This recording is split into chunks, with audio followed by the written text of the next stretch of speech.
Alright, hello everyone and welcome back to the channel. Today we have a video that is pretty sad. This is going to be double back-to-back Heartbreakers in my WZ121. So I played 2 battles in it so far today, and both of them were amazing battles, and both of them were Heartbreakers, which was very sad because I easily could have won them if I had just made a few different choices and not made a few mistakes. They could have easily been victories, which, you know, it's pretty sad because they both would have been pretty big damage victories also. But of course, 121 is an absolutely amazing tank. I highly recommend this to anyone. It is great at damage farming. It's just a really fun tank in general to play due to the alpha on this tank, as well as I can't speak English, as well as the quick aim time of the tank. As you can see there, that missed still, which was unfortunate, but it does have a very quick aim time, allowing it to, you know, accurately hit shots like that, you know, in a lot of other tanks you might not be able to hit with this alpha. So 121 is an amazing tank, and it definitely, I doubt I would be able to get these games in something like a 62A. I might have had similar games, but I'm not quite sure if I would have, just because the alpha really does help you in this tank a lot. Of course, with the only 7.3 second reload, this tank has pretty good DPM, and actually can very quickly farm up damage. It's one of the easiest medium tanks to farm damage in my opinion, if not the easiest, because you get shots like that, where in a 62A, you know, you can get one shot off before he turns to, you know, a much harder to penetrate angle, and you get 300 damage there. In that, I got well over 450 damage, which, you know, that's pretty nice. An extra 150 damage when you compare it to something like a 62A, and those types of shots happen very often. So let's get into the game here. We're at 1.8k damage. It is a 5v5 at the minute. I guess you could say in general kind of losing here, so I want to take out this E3. He isn't the best player, as you can see, has no idea what he's doing right there. That E100 turns his turret, so I'll snap a shot into him since the E3 is now very hard to penetrate. And I now see over here, I want to try to help these guys out here. So I have a perfect spot right here to farm up these meds, which of course, farming up a meds when you think you might lose a battle is a very good thing to do. And we get an amazing max roll there on that 140, you know, giving us another 525 damage. We're going to get another shot into that FV as well, and so I've brought these meds down quite a decent chunk of HP. We're going to get even another one into that 140. I tried to save those 2 TDs, but they really they fell apart. We're going to try for a shot there, and unfortunately that missed, and that was one of the key things that, you know, lost this game. You'll see here in a minute, but that was definitely one of the key things that lost the game for us. We get a very lucky bounce on that E3, a very lucky bounce, and if you notice, we are still full HP. And here comes the second of 3 mistakes that lose this game. Yeah, that happened. I just aimed a little bit too low and lost over half my HP, and that's pretty much going to lose the game. The third mistake you'll see here in a minute, it really didn't matter too much. It was really those other 2 mistakes that made the game, especially the one on the E100.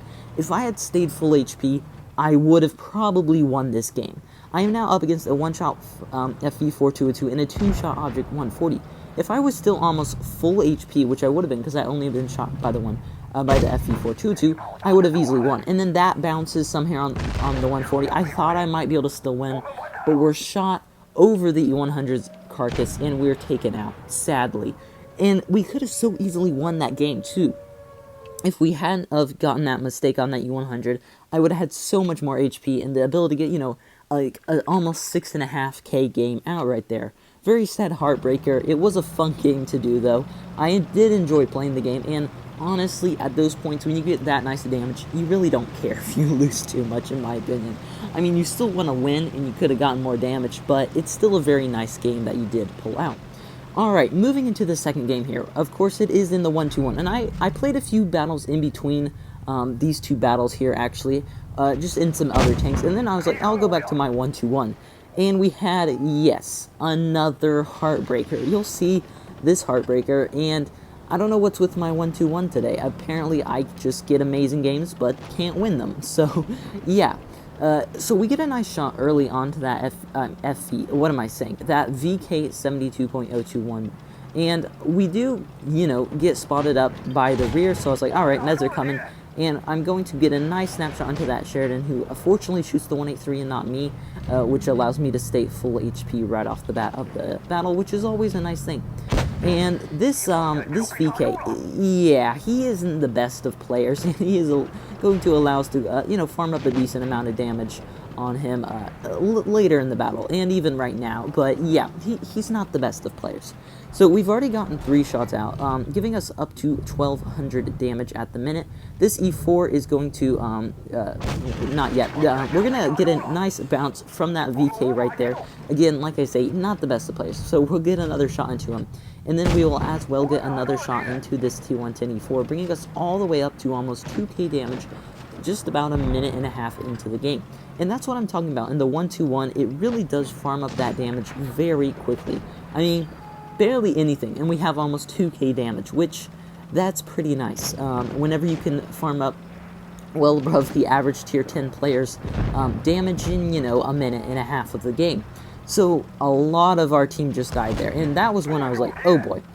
We take that shot right there, and that was another crucial shot. If that VK hadn't have gotten that shot into us, it would have helped us out a lot. There were 2 mistakes I made in this battle that probably lost the game for me here, and you'll see the second one. It'll be a little bit more towards the end, but that was the first one right there, which really wasn't too much of anything I could do about it, but it was just the VK getting that shot into me. That was a crucial shot he got into me.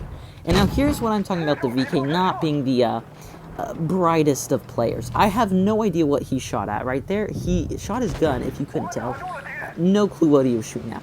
It's now a 2v4 here, and we are just trying to get as much damage out as we can. Fortunately, this TVP isn't the best player either, and we're going to get a max roll into him. And we're just trying to hide behind the carcass of this TVP up here. We're going to get another one into that TVP right there, and now, as you can see, I'm in a 1v4. There are 2 one-shots. There's an E50M who is like very low HP. He's like a 1-shot, but not a 1-shot. He's a 2-shot, basically. And then there's an E4 who is not a good player. There's the mistake right there. I bounce the TVP. And now I come over here on this end. I bounce the E50M. And the thing is, none of these players are good. This is such an easy win. If that TVP had been dead there, I would have had much more HP right there. And especially if even if the VK hadn't shot me earlier, I would have had much more HP. We're going to get lucky here on that E50, and we get a very unlucky roll on the TVP there. We'll just go for a heat to try to do as much as we can, but we're going to be taken out by that E50, and as you can see there, we really just those 2 or 3 crucial mistakes lost us that game, because I was in a perfect spot to kill that E4. If I'd been able to take out that TVP and then that E50M right there very easily, which I would have, all I had to do was face hug him and put one more heat shell into his turret, I would have still been like at least a 1-shot, at least a 2-shot to the E4, which I would have easily circled and won the game. So unfortunately, 2 heartbreakers in a row. I hope you guys enjoyed this video, and I will see you in the next one. Bye.